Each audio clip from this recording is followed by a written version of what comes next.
El doctor Emilio Cárdenas Elorduy, doctor en ciencias políticas, nos acompaña esta mañana. ¿Cómo Sí, ves esa esa está presentación seria, muy no? buena, muy buena, muy Seria buena. como precedente a lo que nos vas a compartir Sí, ahora. cómo no, cómo ¿Cómo no. estás, querida Emilio? Un Yo gusto, muy bien. encantada. Feliz, todos los Encantada. mis domingos Tus felices. domingos felices, Pues sí. lo celebro. Mira, ahora recuerdo Ajá. lo que vamos a ver. Por primera vez no soy yo el que está entrevistando. Uy, qué Así que suerte. descansas, Ah, descansa, bueno, ya no bueno. soy. Pero fui el productor.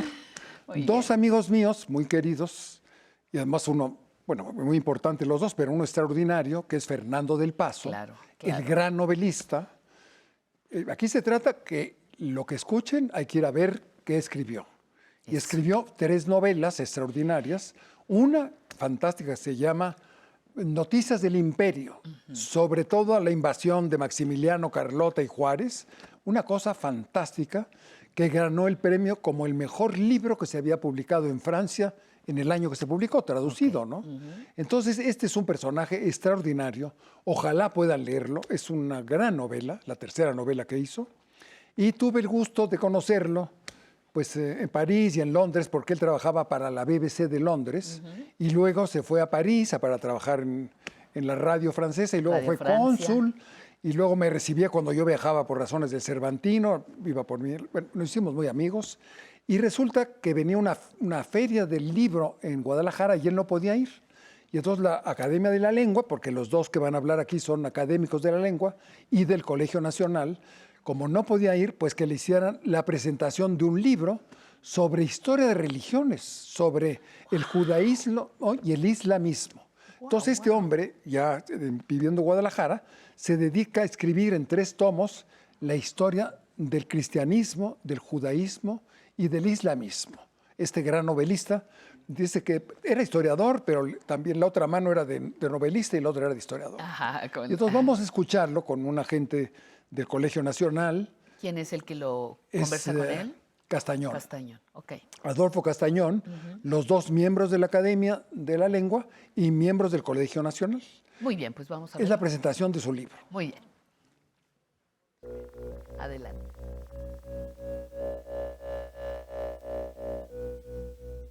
Muy buenos días, estamos en la casa del maestro Fernando del Paso con motivo de la publicación por parte del Fondo de Cultura Económica del primer tomo de esta serie de 3 volúmenes que se titula Bajo la sombra de la historia. Muchas gracias, Fernando, por tu disposición y disponibilidad para hacer esta entrevista que me parecía muy importante poderla llevar a cabo para tener de viva voz el testimonio del autor, del investigador, del arqueólogo, en torno a este opus magnum, no sé cómo llamarlo.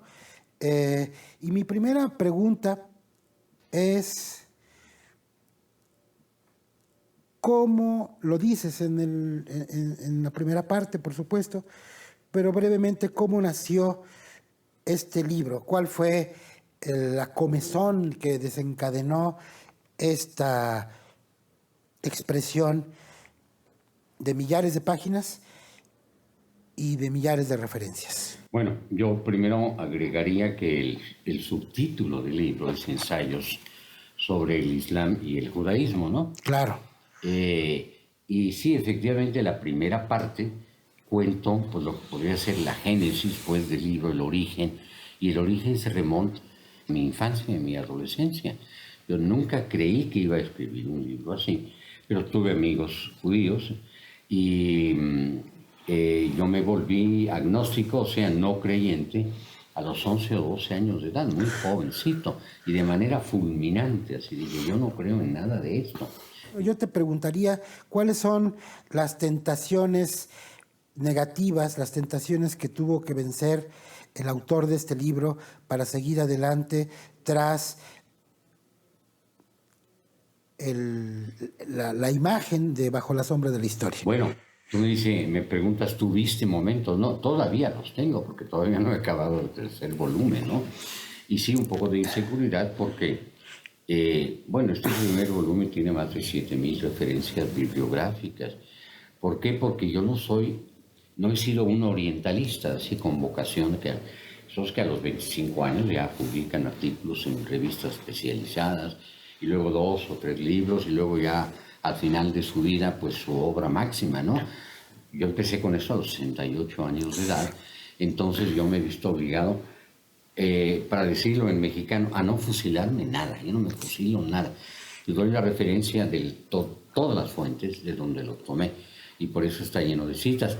Pero eso a veces me daba inseguridad, porque digo yo, bueno, quizás cualquiera con interés y con la misma bibliografía haría este libro. Pues no, haríamos libros distintos con la misma bibliografía, ¿no?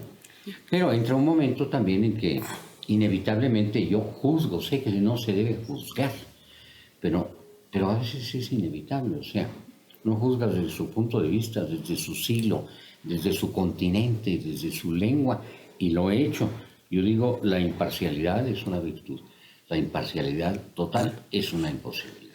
Entre Islam y el judaísmo, sí, ahí hay un entrelineado entre historia, Islam y judaísmo, sí, que es catolicismo, cristianismo, claro, todas las raíces de nuestra propia, claro, cultura. El primero es el judaísmo como monoteísmo.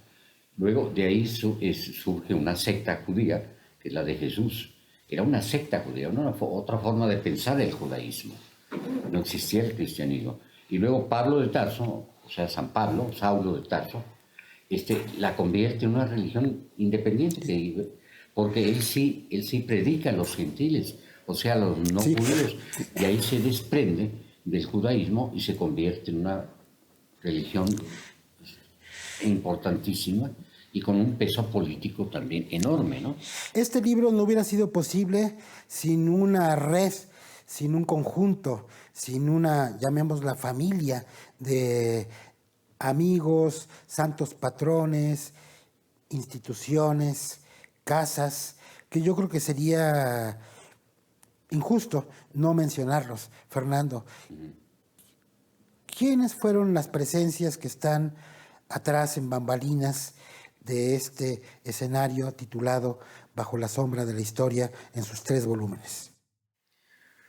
Bueno, probablemente estoy consciente de varias y a lo mejor unas son un poco inconscientes, ¿verdad? Bueno, pero un libro así yo no lo hubiera podido escribir sin que hubiera existido Borges, por ejemplo.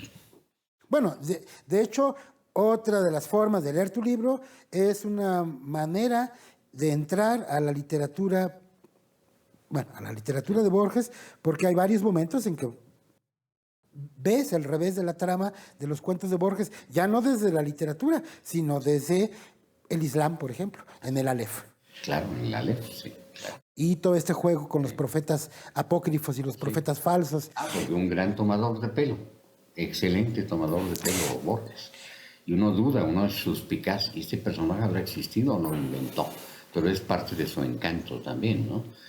Ahora sí, yo ya no invento nada, pero claro, atrás de esto pues están muchísimos autores que yo leí, porque yo no quise novelar para nada, aunque hay algunos libros muy famosos sobre el Islam, por ejemplo, el de Dozy, el gran... Sí, lo sé, que tiene mucha información, pero de pronto inventa un diálogo de 10 páginas, ¿no?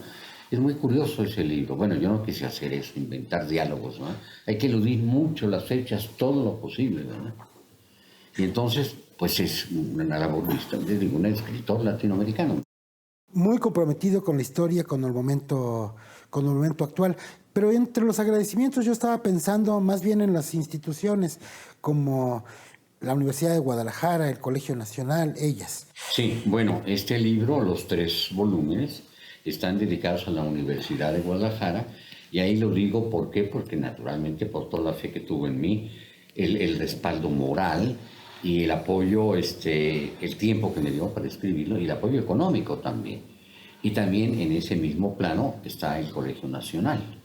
El Colegio Nacional, bueno, que lo que le permite a uno disponer de todo su tiempo para escribir y para investigar, ¿no? El fondo hizo una labor maravillosa de revisión, de corrección de algunas patitas, no hablo patitas de dedo, con Axel Retief. Joaquín Díez Canedo se portó con un entusiasmo maravilloso para hacer este libro. Hicieron una revisión tan profunda que ninguna otra editorial, como, bueno, no voy a mencionar nombres que me ofrecieron, lo hubiera hecho.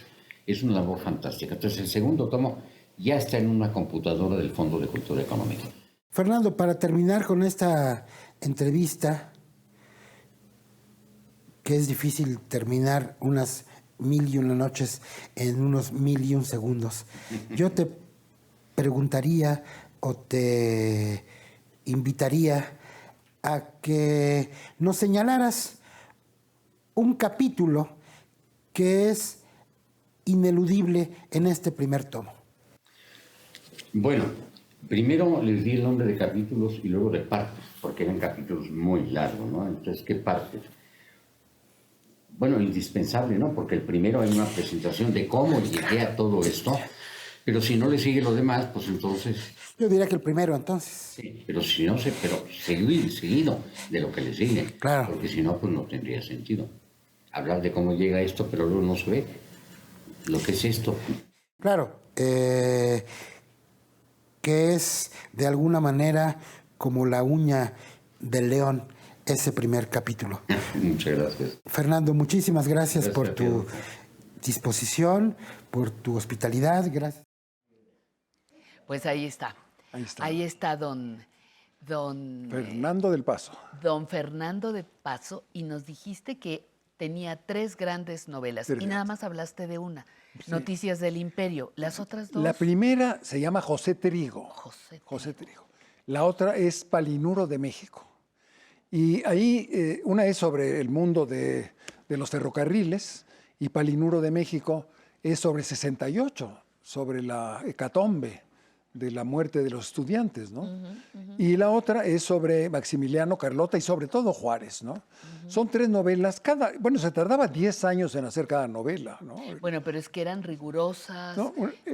Fantástico. Sí. Bueno, él desciende de un gran historiador que era de don Francisco del Paso y Toncoso.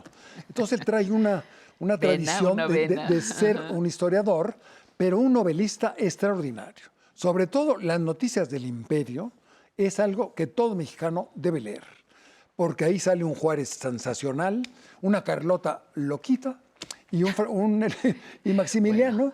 Bueno, Maximiliano Loquito. que también loquito, ¿verdad? Pero bueno, nos lo echamos aquí, porque fíjate que aquí cayó un príncipe, ¿no? Y solo Robespierre había acabado con Luis XVI y Cromwell con Carlos I.